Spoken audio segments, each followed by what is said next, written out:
Hi there, everybody, and welcome to Impactful Conversations. Very happy 2021 to you. Very excited to bring you our first episode of 2021.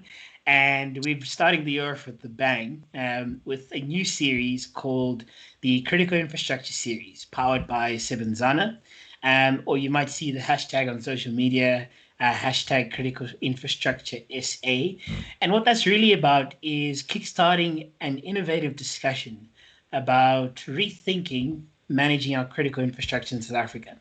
And critical infrastructure as a definition, can be taken quite broadly, but in essence, it boils down to any infrastructure, that has a direct and major impact on society and hence the economy.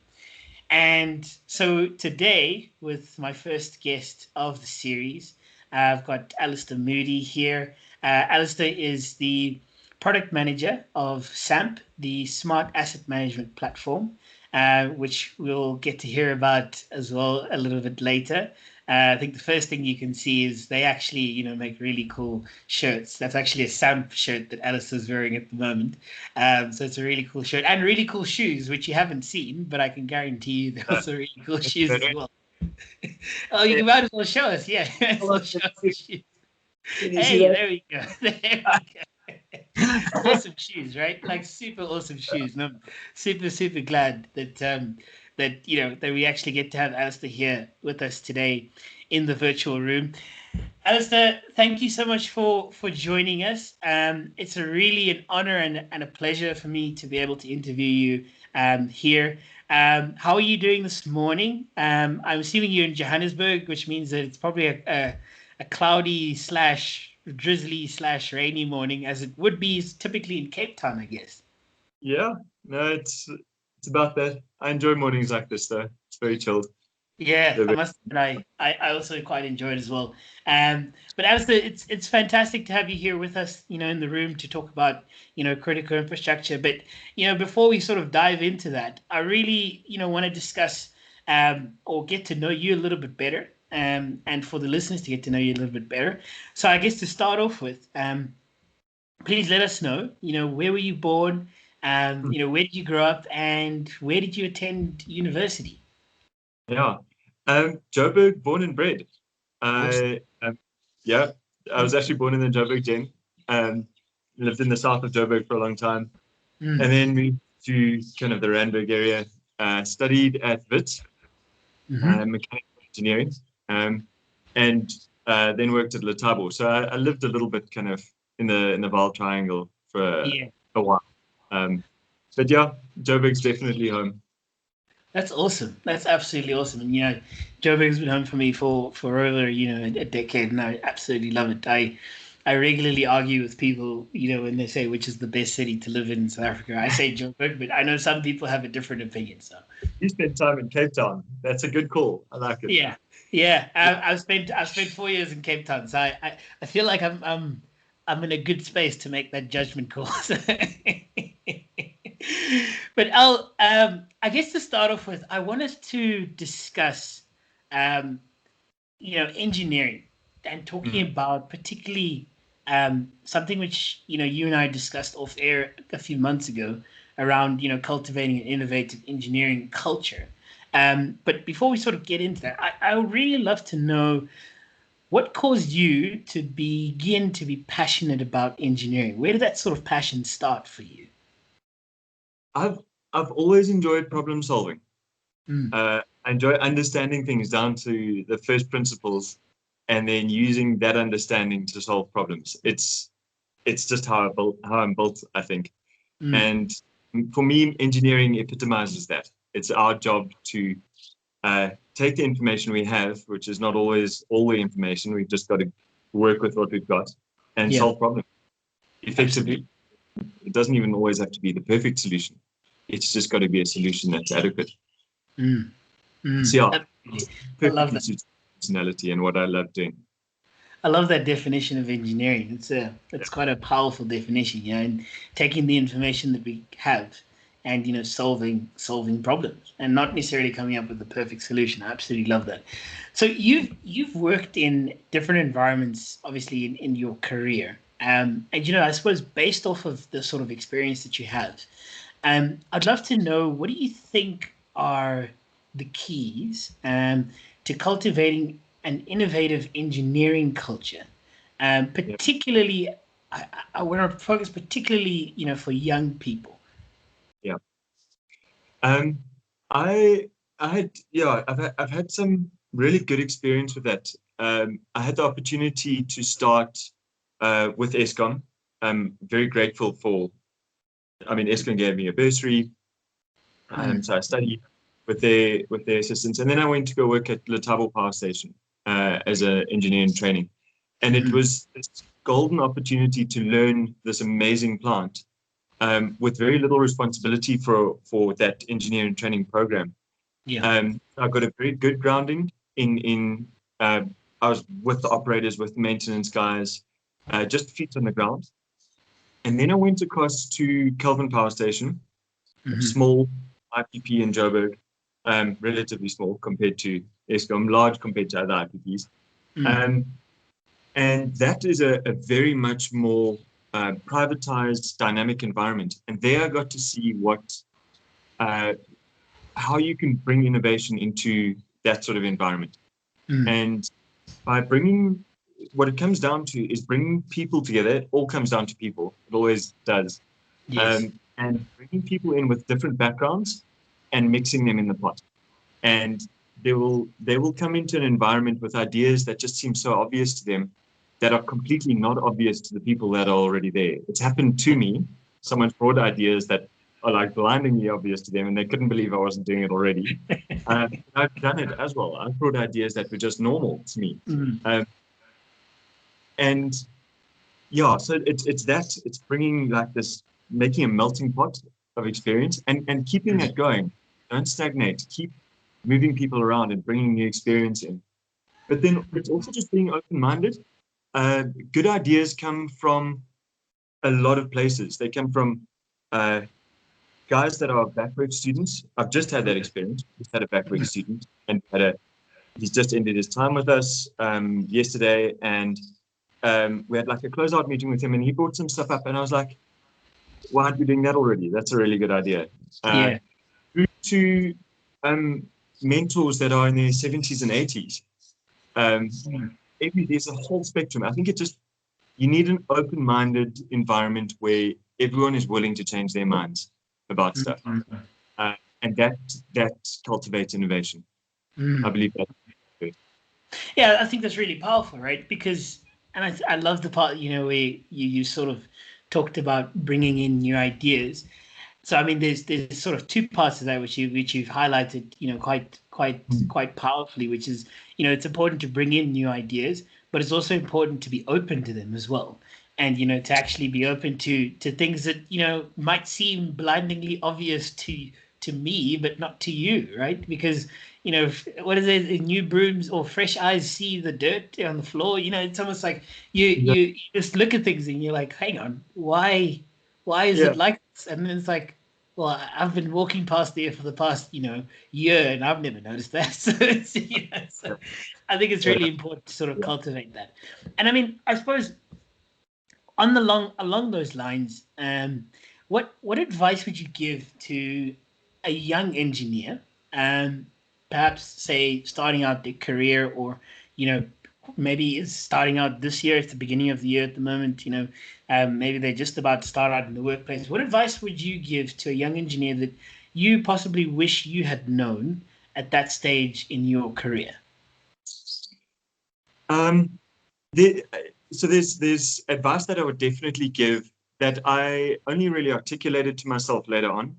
But I Mhm. had been, but it's not as though I missed out on it, and it's just that, don't worry about being promoted or making a big salary early on. Get that feet on the ground experience. Just Mm.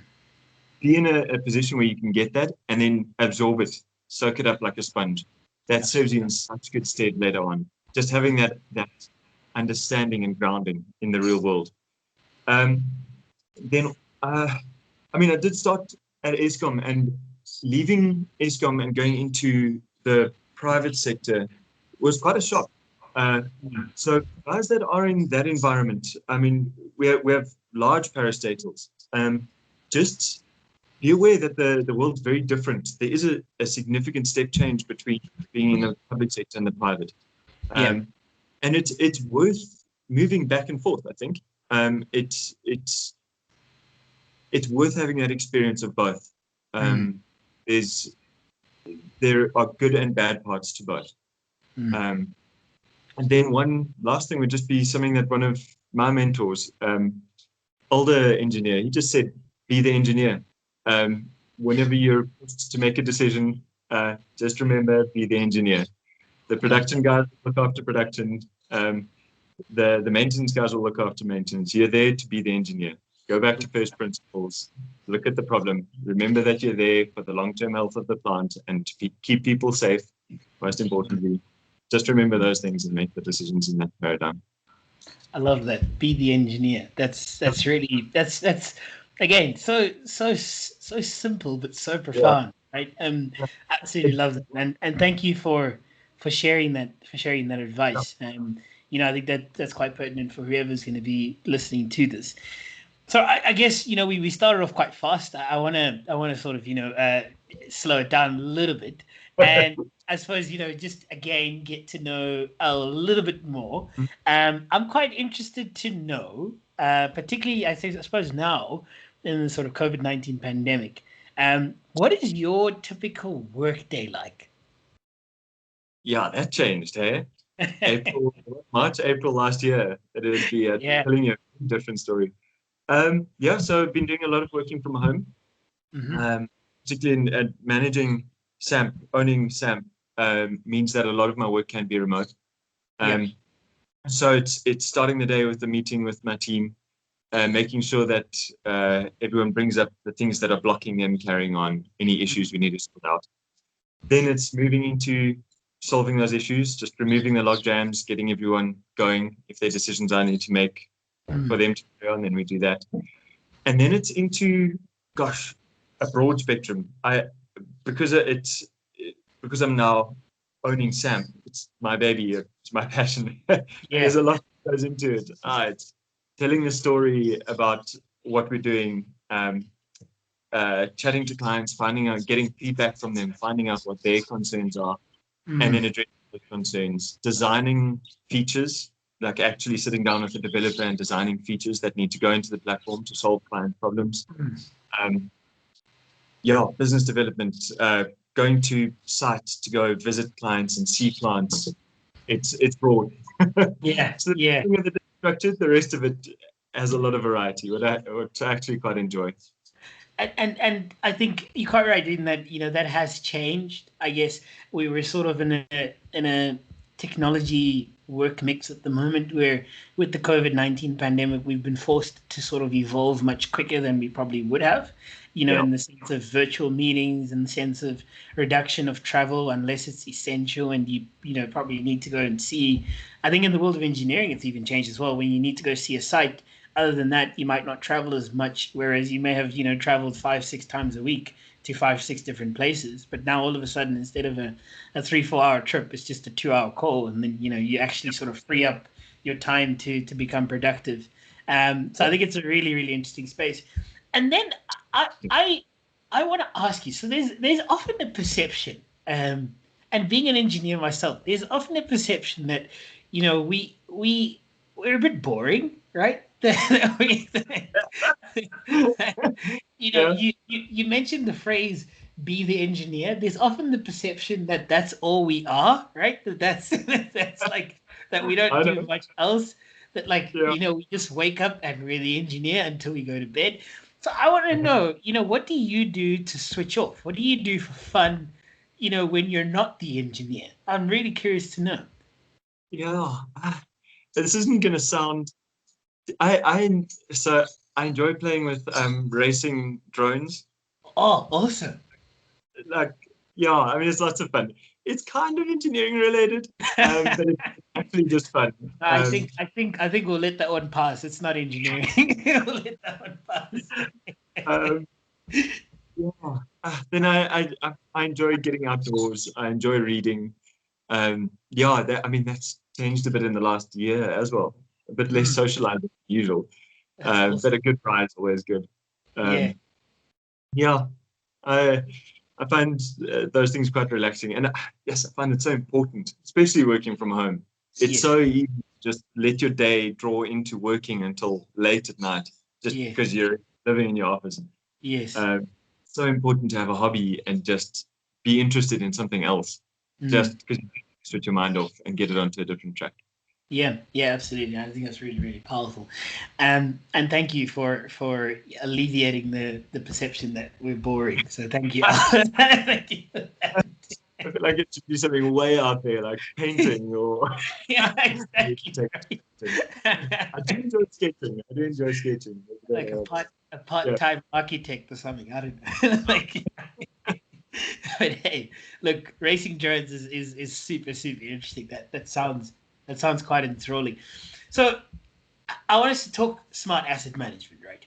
Hmm. And and yeah, I guess before we get to the smart asset management platform, um, firstly, critical infrastructure. How would you define critical infrastructure in a South African context? Hmm. Um, the South African context is interesting, and Mm. it is different to the world context, especially when we look if we do like a typical first world Yes. comparison. Where in South Africa, it's a challenging economic environment, which means that it's not as easy to justify building new infrastructure. Finding capital for that isn't always so easy uh, Mm. for a variety of reasons. But that means that we have a lot of some new-ish, some quite old assets. I'm talking Mm. like big assets they don't have a lot of redundancy. When they fail, they have a significant impact on that business and so on the economy and on Mm. society. Talking about like electricity supply, water supply, transport. We have a lot of that in South Africa. That if we look after it well, what we have. So it's not always about building new things. Building new things is a requirement. We have to things need to be refreshed and we need to keep that going. But we Yeah. need to also look after what's already there. And it's those assets, the ones that when they fail, they have a significant impact. They don't have a lot of redundancy. And we really need to pay attention to how we maintain them and how we operate them Mm. to make sure that they carry on doing what they need to do. Um, yeah. Absolutely, absolutely. I mean, that sort of two-pronged approach in terms of we do have to take care of existing infrastructure that is absolutely critical. Particularly in the impact that it has on people, both in a Yeah. positive sense if it's taken care of, and in a negative sense if it's not. As well as bring new ideas and innovation to the table. And so in that context, in layman's terms, what is smart asset management all about? The actual sort of phrase we always hear it, smart, and maybe not in the financial asset management sense, It's, or in the yeah. physical. I think just to sort of clear that out. But what is smart asset management all about in layman's terms, and why do you think we actually need it? Why is it important? Yeah. Asset traditional asset management relies a lot. So all asset management relies on good decision making. Just Mm, good decision making is key. Now there are lots of different things that feed into decision making. It's um, manufacturer's recommendations, good practice standards, the mm, information you get from the plant, the maintenance information that you have of its history. Uh, mm, Smart asset management is the idea of bringing all of those inputs that help you make your decisions, bringing it together, and then just the first step is just making it easily available. I've been there. I looked after the turbines at Letabo for a while. I looked after the turbines at Kelvin. Um, there's sometimes a severe lack of information. You're trying to make a decision and you don't know what the history is.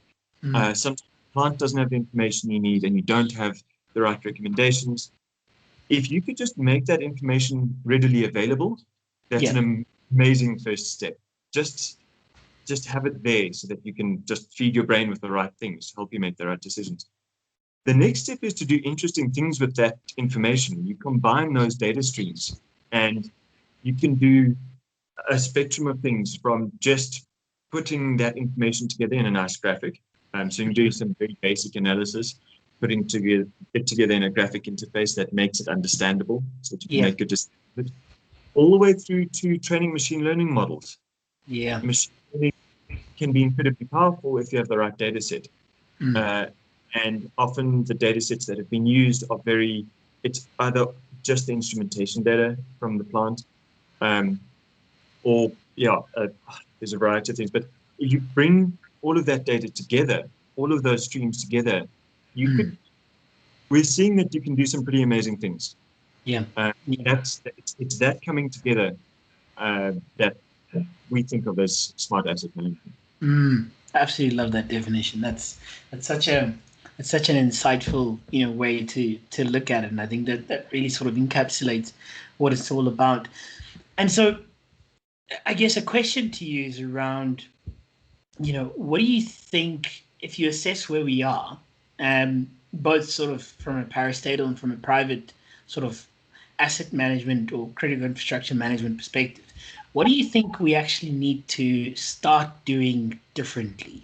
And what do you think are sort of the discussions that we need to start sort of having? I lost you there for a little bit. Oh, sorry. I said, if I had to ask you, so, from building on what you've said, around sort of smart asset management and what it is, what do you think from a parastatal and from a private sort of perspective, both sort of approaches, what do you think we need to start doing differently? And what do you think are sort of the discussions that we need to start having that are different from the way that we're currently doing things right now? So I've been part of both environments. It's interesting. And I've seen a spectrum in the parastatal world, and I mean my experience is ESCOM, so I'm related to that. Decisions is sometimes it's done in a way that is skewed heavily by some influences over others. In some cases, the OEMs, the original equipment manufacturers, have a heavy say in what goes on the plant, and often that's the right call, but in some cases it's not, because their motivation is that they've put the plant down, it needs to keep running. There's no incentive for them to take risk in their decisions. They're always going to be conservative, understandably. They aren't responsible for the production of the plant. The decision-making structures can also be quite deep, so decisions have to go quite high. So to think differently, it's not an easy thing to solve in the ESCOM context, because it is such a big organization. You need to, ideally, you have smaller decision-making structures with good people that can then receive the right information, they have the right motivations, and then they can make and execute decisions fairly quickly. Instead of taking a long time to make big decisions, so if you make a big decision wrongly, you end up with a big mistake. If you can make smaller decisions faster, there are going to be mistakes. There are always going to be mistakes. But if you can make those smaller decisions faster, those mistakes can be made, learned from, corrected, and the next decision can be made rapidly. But with decision-making structures and sometimes skewed influences, that becomes quite difficult. And that does slow things down a lot. In the private industry, it's because production is king, typically. I mean, there's a private companies, it's their job to make money. That's what they're there for. They make products that go to the market, and then they get paid for that. Their decision-making is quick, and sometimes is done in an environment where not all the information is available, understandably so. If we can get to a stage where the information is rapidly available and the analysis is done rapidly, then those decisions can still be made rapidly, but they can be better decisions. Be perfect, just need to be better. And that's and we've seen it. The effect is tangible. You see very tangible short-term effects, and the long-term benefits are significant, very significant. I just in the private sector, simply just having information better available and better analyzed. A big difference. Yeah, absolutely. And I absolutely, quite an eye-opening response that you've given there around, having access to the information, but also sort of forming the right teams, and maybe smaller little decision-making structures and so on. So I think that's an incredibly interesting and insightful take. Um, Tell me about the smart asset management platform, or SAMP as it's called. I'm quite interested in this. What is it geared to achieve and address? And I suppose what is the inception of its or what actually is the purpose of its inception at the beginning? Yep. It started out as a spreadsheet, actually, to Okay. help manage. That it got more and more complex, bringing more and more things in. I then went to a spreadsheet that had some Visual Basic written for it. And then we just made the call, let's code our own platform. And we've been on that journey for several years now. The idea is actually to do what I've been talking about, bring information together in a way that helps plant owners make decisions. That's the simple core of it. The execution is complicated because some information is readily available. Most plants have streams of data coming in from instrumentation. That's all available. That information is okay to get at. The hard information to get at is often the maintenance. So it's inspections, repairs, and replacements. That is typically stored on spreadsheets on people's hard drives, on paper, in files in a filing cabinet, PDFs on people's hard drives. And it takes, when you want to bring that information into your decision making, it takes a lot of time because you need to dig them up, read them, analyze them, draw the right conclusions, and then put them into your decision making cycle. And that's it takes time. So when decisions do need to be made rapidly, we often just rely on people's memories. Actually. I've done this fascinates me. Honestly, this is like my passion. How people make decisions is incredibly interesting. I've been doing a lot of reading about it, and we're not great decision makers. And so there's a lot to be gained by. So we built this platform, and we built it so that we can make those gains by bringing all of this stuff together and making it. The information needs to be applicable, easy to get at, and relatively accurate. And I suppose that actually then enables, what we've been discussing around, actually managing your critical infrastructure better, and, increasing and actually maximizing the value of those assets such that we can positively impact the lives of people. So thank you very much for the good work that you're doing, and, for making people's lives better. That's actually, super, super important. And, for your final question, I've got a featured question from the audience. So I asked for questions from our listeners, in terms of, anything that they would like to ask you. And, I've got a number of questions, and, I'm going to feature one here, which, it's quite a lengthy question, but I'll read it out for you. And I think it's a brilliant question. Here we go. So it says, "Hi, Al. Frequently, industries implement maintenance schemes which are based on equipment manufacturers' recommendations, which may not apply changes throughout the asset's life cycle. In this sense, several philosophies, methodologies, and standards seek to assist in this process. But most of them do not take into consideration the operation characteristics, production necessity, as you mentioned. I think, around production is king, and other factors that are regarded as being important to a specific company. Critical equipment or infrastructure may not have been manufactured uniquely for the organization's specific facilities, operators, or supplies. The challenge is thus to restructure maintenance strategies timelessly, and hence to guarantee a high reliability level of the production system operators. Concurrently, there's a growing need to align human resources with the latest technologies. With a lack of expertise, companies will continue using conventional methods.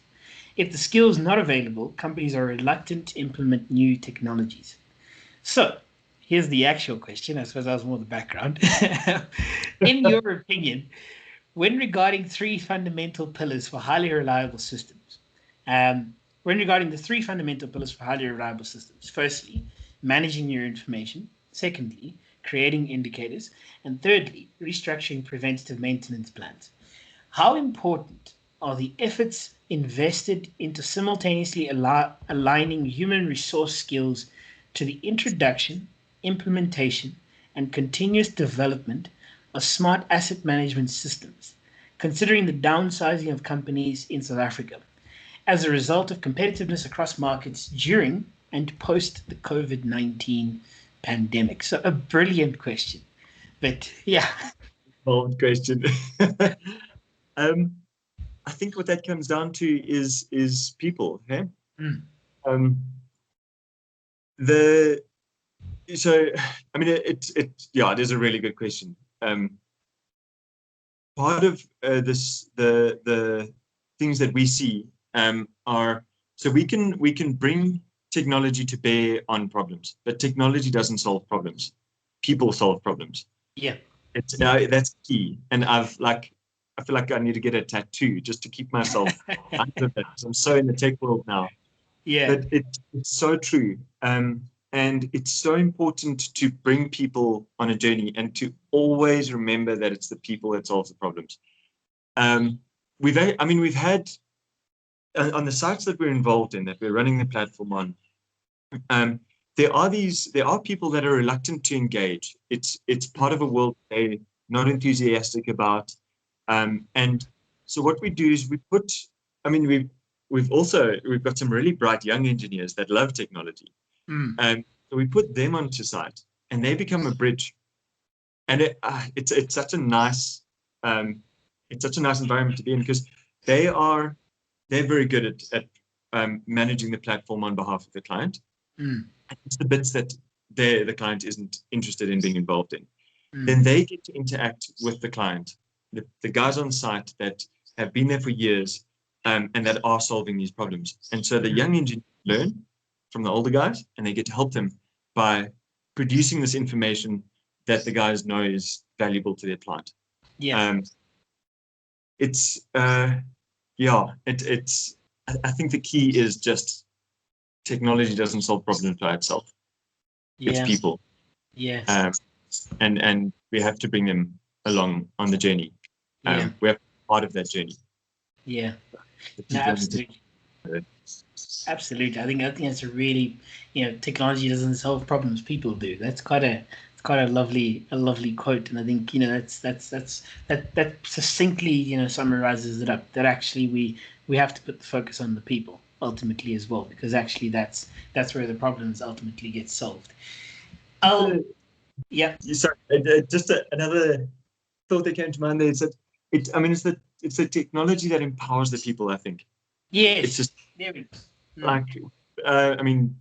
the question did mention companies downsizing and stuff.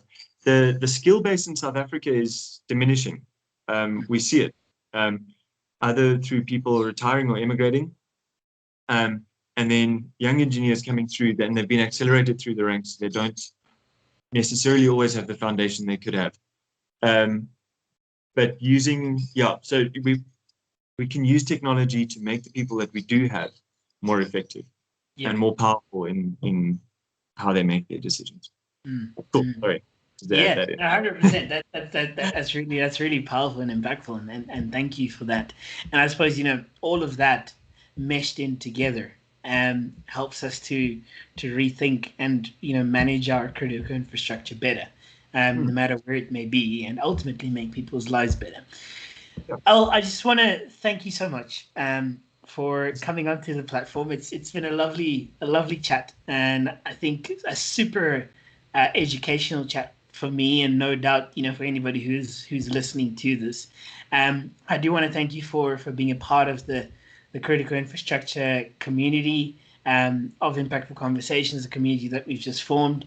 And I want to thank you for coming onto the show and for sharing your insights. And I'm sure this will gear up lots of discussions on social media. And I would encourage anybody listening to this, to use the hashtag Critical Infrastructure SA, and we'll engage with you. But also to join the community, which is on impactfulconversations.co.za, so that we can share with you, some of the thoughts, some of the episodes, as well as, get to answer your questions as well. So Al, thank you so much for your wonderful insights. I want to thank you for coming onto the show, for sharing, your insightful knowledge, which I think, is really a privilege to have been in the same virtual room as you, to actually get that knowledge firsthand. So I really, really do appreciate you coming onto the show. I've really enjoyed it. Thanks, Tapa. Awesome. So, from Al and myself to you, the listeners, thank you for listening. Thank you for engaging with us. Please do send through your thoughts. Head over to impactfulconversations.co.za. Let us know how you found the episode. And we look forward to seeing you in part 2 of the series. From Al and myself, cheers and bye-bye. Yes.